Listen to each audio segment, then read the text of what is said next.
오늘도 예배의 자리 가운데 나온 우리 종교 가족들을 예수님의 이름으로 축복합니다. 우리는 수요 영성기도의 시간을 통해서 소선지서의 말씀을 계속해서 함께 나누고 있습니다. 특별히 소선지서 중에서도요, 바벨론 포로기 이후의 상황을 배경으로 하고 있는 우리 스가랴의 말씀을 함께 묵상하고 있는데요. 오늘 이 시간에는 스가랴 7장의 말씀을 함께 묵상하면서 우리를 향한 하나님의 말씀이 깨달아 알아지는 은혜가 있기를 간절히 소망합니다. 그리고 주신 말씀에 대해 알므로 끝나는 것이 아니라요, 우리의 삶의 자리 가운데 하나님께서 계획하시는 믿음의 도전을 이어가는 우리 종교 가족 되시기를 예수님의 이름으로 축복합니다. 우리가 흔히 일상에서 사용하는 말 중에요, 빛 좋은 개살구라는 말이 있습니다. 이 빛 좋은 개살구라는 것은요, 겉으로 보기에는 좋지만 보는 것에 비해서 실속이 없는 것을 비유해서 이르는 표현이기도 합니다. 그런데 우리는 일상을 살아가면서요, 이 빛 좋은 개살구에 속을 때가 있습니다. 요즘 아마 많이 이용하실 텐데요, 배달 웹을 많이 사용하시오. 음식을 배달하시거나 먹거리를 주문할 때는 배달 앱을 많이 사용하시는데요, 우리가 배달 앱을 사용할 때는 분명히 사진으로 본 게 있는데, 그래서 그것을 내가 주문을 하기는 했는데 사진으로 본 것과는 전혀 다른 게 배달될 때가 있습니다. 그리고 그것이 배달된 상황 가운데 실제 음식은 사진과 다를 수도 있다는 것을 내가 놓쳤구나라고 속았구나라는 생각을 또 하게 되죠. 그리고 배달앱의 사진처럼 실제적으로 배달되긴 합니다. 그럴듯한 음식이 배달되기도 하죠. 근데 맛을 보는 순간 또 탄식하게 됩니다. 보기에는 좋은데 맛은 없구나라고 생각하게 된다라는 거예요. 그래서 우리는 빛 좋은 개살구에 속을 때가 있다라는 거죠.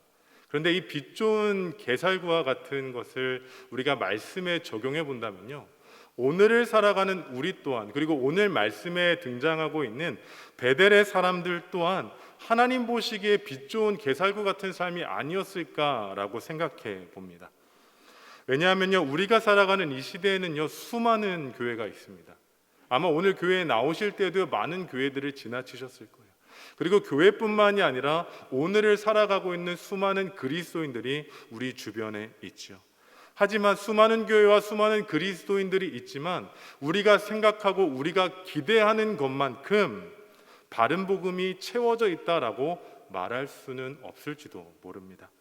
왜냐하면요, 연약하고 죄인된 우리가 입으로는 복음을 말하고 있지만 우리의 마음의 중심에는 예수 그리스도의 복음을 담지 못할 때도 있기 때문입니다. 복음을 말하면서도요, 우리 안에는 자기의 의와 이기심과 교만과 시기와 질투와 정욕과 탐심을 채워가는 것이 우리의 모습일 때도 있기 때문입니다. 그래서 빛 좋은 개살구처럼 우리는 겉으로 봤을 때는 그럴듯한 그리스도인처럼 보이지만 하나님 보시기에는 하나님 중심을 잃어버린 삶일 수도 있다라는 사실입니다. 이 시간 잠시 우리가 우리의 신앙과 믿음의 삶을 점검해 볼 수 있었으면 좋겠습니다. 과연 수많은 교회와 수많은 그리스도인들 가운데 우리가 그 또한 동일한 인생을 살아가고 있는데 나는 과연 하나님 앞에 바른 믿음으로 살아가고 있는가? 하나님 보시기에 내 겉모습만 그리스도인이 아니라 내 마음의 중심과 내 심령 가운데 바른 복음을 채우며 살아가고 있는지를 점검해 볼 수 있었으면 좋겠습니다. 만약 우리가 하나님 보시기에 빛 좋은 개살구와 같은 신앙을 살아가고 있다면요, 이 시간 우리에게 주시는 말씀을 통해서 우리 안에 바른 복음이, 바른 믿음이 채워지는 은혜가 있기를 바랍니다. 그저 이 시간 역시 일상적으로 예배하는 표면적 그리스도인의 시간이 아니라 온전히 이 시간만큼은 하나님 앞에 드리는 우리의 중심을 하나님의 것으로 채워가는 은혜의 시간 되기를 예수님의 이름으로 축복합니다. 이제 오늘 본문의 말씀을 보면요, 지난주에 이어서 스가랴서의 말씀을 계속해서 묵상하고 있습니다. 근데 앞서 지난주까지 묵상했던 스가랴 1장부터 6장까지의 말씀과 오늘 말씀은 전혀 다른 내용을 이야기하고 있습니다. 지난 6장까지의 말씀에서는요, 새 시대를 위한 8가지의 환상을 보여주셨다면 하나님께서는 오늘 7장 말씀부터 8장까지의 말씀에서는 참된 금식이 무엇인지, 바른 하나님의 삶이 무엇인지를 말하고 있다라는 겁니다. 다 함께 오늘 본문은 아니지만 7장 1절로 3절까지의 말씀, 스가랴 7장 1절로 3절까지의 말씀을 함께 읽어보겠습니다. 시작. 다리오 왕 제4년 아홉째 달 곧 기스레월 4일에 여호와의 말씀이 스가랴에게 임하니라.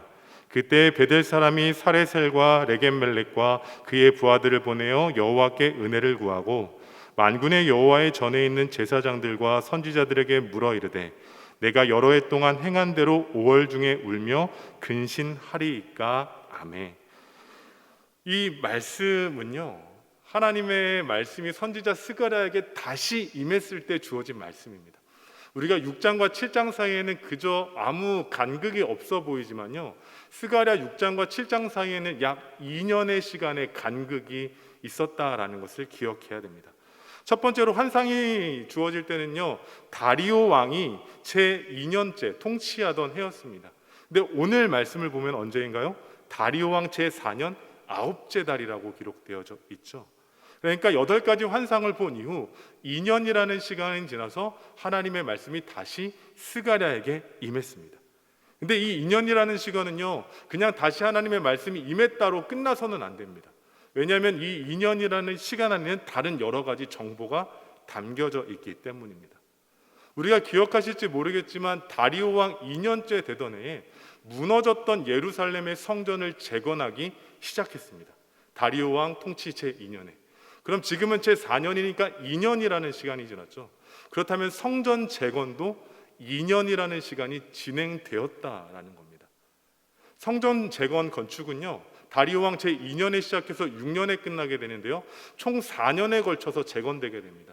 그럼 지금 말씀이 임한 이때는요, 예루살렘 성전이 약 50% 정도 재건된 상황임을 우리는 알 수 있다라는 거예요. 근데 성전이 약 50% 재건된 상황에 베델에 살던 사람들, 예루살렘 위쪽에 있던 베델에 살던 사람들이 예루살렘으로 내려왔습니다. 예루살렘에 내려와서는요, 제사장들과 선지자들에게 이런 질문을 던지는 거예요. 우리가 읽은 말씀처럼 우리가 여러 해 동안 근신하며 살아왔는데, 애통하면서 금식하며 살아왔는데 우리가 이것을 계속해야 됩니까? 라고 질문하는 겁니다. 당시 이스라엘 백성들은요, 매년 5월째, 5째 달마다 금식을 해왔었습니다. 기원전 586년 5월 달에 예루살렘 성전이 무너졌기 때문에요, 그 성전이 무너졌던 것을 기억하고 기념하기 위해 애통하고 금식한 겁니다. 자신들의 죄와 연약함과 불순종으로 인해 무너졌던 성전을 기억하면서 우리가 다시는 그런 삶을 살면 안 되겠다라고 결심하며 5월 달마다 금식했다라는 거죠. 그런데 이 금식은요, 바벨론 포로기를 지나는 시간 70년 동안에도 이어졌고, 지금은 다시 예루살렘으로 돌아왔음에도 불구하고, 성전이 재건되고 있음에도 불구하고 지속되어 왔다라는 겁니다. 그래서 베델 사람들이 질문한 거예요. 이제는 금식을 중단해도 되지 않겠냐라는 겁니다. 우리가 예루살렘 성전이 무너지고 지금까지 금식을 이어왔는데 이 정도 했으면 이제는 끝내도 되지 않겠냐라고 제사장들과 선지자들에게 묻고 있다라는 거죠. 근데 이 질문은요, 사실 질문이 아니라 자기 나름대로의 대답을 이미 정해진 채 물었던 질문입니다. 베델 사람들은요, 이미 결론을 내리고 있었습니다. 이 정도 했으면 금식 안 해도 될 거야. 그래서 예루살렘에 내려와서 제사장들과 선지자들에게 동의를 구하기 위해 질문했다라는 겁니다. 개인적으로는요, 베델 사람들의 질문이 타당하다고 생각했습니다. 왜냐하면 수년간 70년 동안 금식을 계속해왔고 금식을 계속해오면서 성전이 무너졌던 것을 기억했는데 지금은 성전이 50% 정도나 재건되었다라는 거예요. 그래서 이제는 무너졌던 성전을 묵상하면서 금식하고 애통하는 게 아니라 이제는 지어져 가고 있는 성전을 바라보면서 찬양하고 예배하는 것이 더 마땅하지 않을까라고 개인적으로 생각했습니다. 그런데요, 베델 사람들의 이 질문에 대해서요, 하나님께서는 이렇게 말씀하고 계십니다. 다 함께 본문 5절 말씀 함께 읽겠습니다. 본문 5절의 말씀입니다. 시작. 온 땅의 백성과 제사장들에게 이르라. 너희가 70년 동안 5째 달과 7째 달에 금식하고 애통하였거니와 그 금식이 나를 위하여 한 것이냐. 아멘. 금식을 중단하겠다고 이제 질문을 던졌던 베델 사람들에게요, 하나님께서 말씀하고 계신 거예요. 야, 너희가 70년 동안 금식하고 애통한 건 사실이야. 1년에 5월달과 7월달에 걸쳐서 금식한 것은 진짜다. 그런데 그 금식과 그 애통함이 정말 나를 위한 것이냐라고 묻고 계신 겁니다. 하나님께서 베델 사람들에게 말하고 계신 거예요. 너희가 수십 년간 금식하고 애통했지만 그 금식이 나를 위했던 거냐? 아니면 너희 자신을 위한 금식이었던 거냐라고 질문하고 계셨다라는 거죠. 이 말씀은 오랫동안 육신의 욕망을 다스리고 금식해왔던 행위가요, 결국은 하나님을 위한 것이 아니었다라는 것을 의미합니다. 이스라엘 백성들이 성전이 무너졌던 것을 애통해하면서 70년이 넘는 시간 동안 금식해왔던 것이요, 결국 하나님의 뜻이 아니라 자기의 형식적이고 습관적이고 자기 만족을 위한 종교적 행위였다라는 것을 하나님께서 말씀하고 계신 겁니다. 이스라엘 백성들은 그저 수십 년간 자기의 선진들이, 믿음의 선진들이 해왔던 종교적 습관과 행위들을 답습하며 그저 해야 하니까, 하라고 하니까, 다른 사람들도 해오고 있으니까 그저 따라 행했더라는 것이죠. 이 말씀으로부터 우리는요, 다시금 우리를 향해 질문을 던질 수 있어야만 합니다. 하나님께서 베델 사람들을 향해서요, 그 금식이 나를 위한 거냐 너희를 위한 거냐 질문하신 것처럼요, 오늘을 살아가고 있는 우리들에게도요, 우리의 예배가, 우리의 말씀이, 우리의 찬양과 우리의 기도가 정말 나를 위한 것이냐라고 질문하고 계시는 하나님의 물음에 우리의 삶을 비춰볼 수 있어야 한다라는 겁니다. 금식에 대한 영역만이 아니라요, 정말로 진심 없이 형식적으로 이어왔던 종교적 행위에 대해서 지탄하시고 책망하시고 반문하셨던 이 하나님의 질문을 우리의 삶에 비춰서 다시 한번 던져볼 수 있어야 한다라는 겁니다. 그렇다면요, 지금까지 우리의 예배는, 우리의 말씀 묵상은, 우리의 찬양과 기도는 누구를 위한 것이었을까요?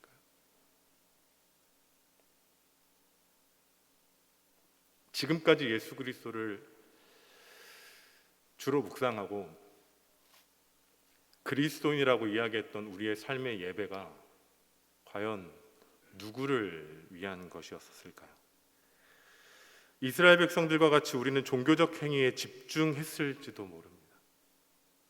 하나님을 예배한다라고는 하지만 우리의 마음의 중심 가운데 하나님을 잃어버린 채 우리는 하나님을 위한 예배가 아니라 우리의 만족을 위한 예배를 드렸을지도 모른다라는 겁니다. 근데 마태복음 15장 8절의 말씀을 보면요, 예수님께서는요, 이런 외식하는 자들에 대해서 책망하셨습니다. 바리새인들과 서기관들이요, 하나님을 예배하고 찬양했지만 그 마음의 중심 가운데 하나님이 없었기 때문에 그들을 철저히 책망하셨습니다. 그들의 외식과 그들의 표면적인 기도와 금식에 대해서 그것이 바른 것이 아님을 이사야의 말씀을 비유로 철저히 비판하셨습니다. 왜냐하면 하나님을 향한 진심이 없는 예배는 무가치한 것이기 때문입니다. 하나님의 마음을 담지 않고 중심을 잃어버린 종교적 행위는 그 어떤 것이라고 할지라도 무의미하기 때문입니다. 그래서 우리는 이 시간 가운데 말씀 가운데 집중해야 할 것이 분명합니다. 그것은 종교적 행위와 간습과 습관과 모습이 아니라 우리 안에 담겨져 있는 하나님이 있는지에 대한 그 마음에 집중할 수 있어야 합니다. 하나님께서 우리를 향해 기대하시는 것이 우리가 예배하는 표면적인 모습이 아니라 우리의 마음의 중심에 담겨진 하나님을 향한 사랑임을 우리는 반드시 명심할 수 있어야만 합니다. 그래서 우리는 오늘을 살아감에 있어서 예배의 형식을 쫓아가는 것이 아니라 하나님을 향한 마음을 쏟는 인생이 되어야 하고, 다른 사람들을 의식하며 그럴듯한 그리스도인인 척하는 것이 아니라 하나님 보시기에 합당한 그리스도인다운 정체성을 지켜야 한다라는 것입니다. 그래서 우리는 오직 마음과 뜻을 다하여 하나님을 사랑하는 하나님의 사람이 되어야 합니다. 이 시간이 하나님을 향한 사랑의 자리가 되어야 되고, 지금까지 우리의 삶 가운데 베풀어 주신 그 은혜에 대한 감사와 기쁨의 시간이 되어야 한다라는 사실입니다. 바라기는 이 예배의 시간을 통해서 우리 안에 하나님을 향한 거룩한 사랑과 은혜에 대한 감격이 풍성히 채워지기를 예수님의 이름으로 축복합니다. 그런데 이것에 이어서 반드시 기억해야 할 한 가지가 있는데요, 우리의 삶에 하나님의 마음을 담는 것, 하나님의 중심을 담는 것은 단순히 예배와 종교적 형식에만 있는 것이 아니라 우리 삶의 전인격적인 전 영역에 이르러서도 동일한 모습이 이어져야 한다는 겁니다. 하나님의 마음, 하나님을 사랑하는 그 마음을 갖고 예배하는 종교적 행위가 있는 자리에서만이 아니라 우리의 일상에서도 하나님을 향한 동일한 마음이 담겨져 있어야 한다라는 것입니다. 그것에 대해 본문 6절 말씀에서 하나님께서는 이렇게 말씀하고 계십니다. 본문 6절의 말씀 우리가 함께 읽겠습니다. 시작. 너희가 먹고 마실 때에 그것은 너희를 위하여 먹고 너희를 위하여 마시는 것이 아니냐. 아멘. 하나님께서는요, 금식의 시간만이 아니라 일상의 시간에 대해서도 분명히 질문하고 계십니다. 너에게 허락된 먹고 마시는 그 일상의 시간이 누구를 위한 삶이었냐를 질문하고 계신 겁니다. 이것은요, 금식을 위한 시간도 하나님의 시간이 아니었던 사람들에게 너희의 일상 역시도 하나님이 담겨져 있지 않은 시간이었음을 책망하고 계신 질문의 말씀입니다. 너희들은 단순히 금식의 시간만 하나님 없는 시간으로 보낸 것이 아니라 하나님께서 너희에게 허락하신 먹는 것, 마시는 것, 일상을 이어가는 시간 가운데서도 하나님을 놓친 채 너희 자신의 만족을 위한 삶을 살았다고 말씀하고 계신 겁니다. 이 질문에 대한 결과론적인 것일 수도 있지만 만약 그 금식이, 베델 사람들의 금식이 하나님을 위한 것이었다면 그들의 일상 역시도 하나님을 위한 삶이었을 것입니다. 하지만 금식 가운데 놓쳤던 하나님을 일상생활 가운데서도 동일하게 놓친 채 자기 만족과 자기 기쁨과 자기의 영광을 위한 삶을 살았다라는 겁니다. 하나님께서 허락하신 그 모든 시간과 일상이 하나님의 영광과 기쁨이 아닌 나의 영광과 기쁨과 만족을 위한 것으로 채워갔다라는 것이죠. 그러나 성경은 우리에게 분명히 이야기합니다. 우리에게 허락된 모든 일상의 시간까지도 하나님의 영광과 하나님의 기쁨으로 시간들을 열매 맺어 가라고 이야기하고 있습니다. 다 함께 고린도전서 10장 31절의 말씀 화면에 보시면서 함께 읽겠습니다. 고린도전서 10장 31절의 말씀입니다. 시작. 그런즉 너희가 먹든지 마시든지 무엇을 하든지 다 하나님의 영광을 위하여 하라. 하나님께서 오늘 우리에게 분명히 말씀하십니다. 너희가 먹든지 마시든지 무엇을 하든지 다 하나님의 영광을 위하여 하라. 우리는요, 이 말씀을 기초로 우리의 믿음과 우리의 삶이 하나 되기를 힘써야 합니다. 믿음의 삶이 우리의 일상이 되어야 하고요, 우리의 일상이 믿음의 삶이 되어야 합니다. 우리의 삶이 예배가 되어야 되고 우리의 예배가 삶이 되어야 한다는 것입니다. 지금까지 우리가 알고 믿고 확신해왔던 그리스도의 복음과 하나님을 향한 믿음이 우리가 오늘을 살아가는 그 시간 가운데 담겨져 있어야 한다라는 사실입니다. 이 시간 말씀으로부터 우리의 삶과 복음과 믿음이 하나 되어지는 역사가 나타나기를 소원합니다. 하나님을 예배하고 찬양하고 말씀을 묵상하고 기도하는 시간만이 아니라 이 교회 공동체를 넘어서서 우리의 가정과 일터와 속한 삶의 자리 가운데서도 그 모든 것이 하나님을 위한, 하나님의 영광과 기쁨을 위한 거룩한 삶과 시간 되어지기를 예수님의 이름으로 축복합니다. 그렇다면 우리는 그 삶을 어떻게 살아갈 수 있을까요? 우리의 삶과 믿음과 복음이 하나 되기 위해서는 우리는 어떤 삶을 살아내야 하는 것일까요? 본문 11절로 12절까지의 말씀은 우리에게 이렇게 말해주고 있습니다. 본문 11절로 12절까지의 말씀입니다. 함께 읽겠습니다. 시작. 그들이 듣기를 싫어하여 등을 돌리며 듣지 아니하려고 귀를 막으며 그 마음을 금강석 같게 하여 율법과 만군의 여호와가 그의 영으로 옛 선지자들을 통하여 전한 말을 듣지 아니하므로 큰 진노가 만군의 여호와께로부터 나왔도다. 아멘. 하나님께서 말씀하시는 이 모든 문제의 결정적인 이유는요, 하나님의 말씀을 듣지 않았다라는 겁니다. 하나님 없이, 하나님을 사랑하지 않은 채 하나님 중심, 하나님 영광이 아닌 나의 만족과 나의 기쁨과 나의 만족을 위한 삶의 문제는 결국 하나님의 말씀을 청종하지 않았기 때문이다라고 우리에게 말씀하고 계십니다. 실제로 이스라엘은 하나님의 말씀을 듣지 않았고 청종하지 않았기 때문에 결국 심판받을 수밖에 없었던 과거의 역사를 갖고 있습니다. 그런데 오늘도 회복의 은혜를 경험한 지금도 하나님의 말씀을 청종하지 않았다라는 거죠. 왜요? 그들의 마음이 철강석과 같이 금강석과 같이 단단해져 있었기 때문입니다. 표면적으로는, 그들의 외형적으로는 하나님을 거룩하게 예배하며 금식하는 것 같았지만 그 마음의 중심은 단단해져 있었다라는 겁니다. 하나님의 것을 채울 수 없을 채 그 언덕과 또 접근할 수 없는 마음이 되었다라는 것이죠. 이 시간 우리의 삶이 하나님 중심된 삶이 되기를 원합니다. 우리의 믿음과 우리의 삶과 복음이 하나님의 영광과 기쁨을 위한 거룩한 삶이 되기를 예수님의 이름으로 축복합니다. 그런데 그 일을 위해서는요, 이 시간 우리가 기도하고 간구의 자리로 나왔지만 먼저 하나님의 말씀을 듣는 믿음의 결단이 있기를 바랍니다. 우리의 마음 가운데 하나님을 향한 마음을 쏟아놓고 하나님께서 베풀어 주신 그 사랑과 은혜를 깊이 채우고 묵상한 채 우리를 향한 하나님의 뜻을 깊게 생각하며 하나님을 향해 나아가는 우리 종교 가족 되시기를 원합니다. 그럴 때 우리는요, 우리를 향한 하나님의 말씀에 집중할 수 있고 그 음성을 듣고 하나님의 마음에 철저히 합당한 순종의 삶을 살게 될 줄로 믿습니다. 바라기는 그래서 빛 좋은 게살구와 같은 표면적 그리스도인이 아니라요, 무엇을 하든지 하나님의 영광과 기쁨을 위해 살아가는 하나님의 사람들 되기를 소망합니다. 우리의 교회와 가정과 속한 삶의 자리 그 곳곳마다 나의 만족과 기쁨과 영광이 아닌 그리스도의 복음과 하나님 나라의 영광과 기쁨을 채워가는 우리 종교가족 되시기를 예수님의 이름으로 축복합니다.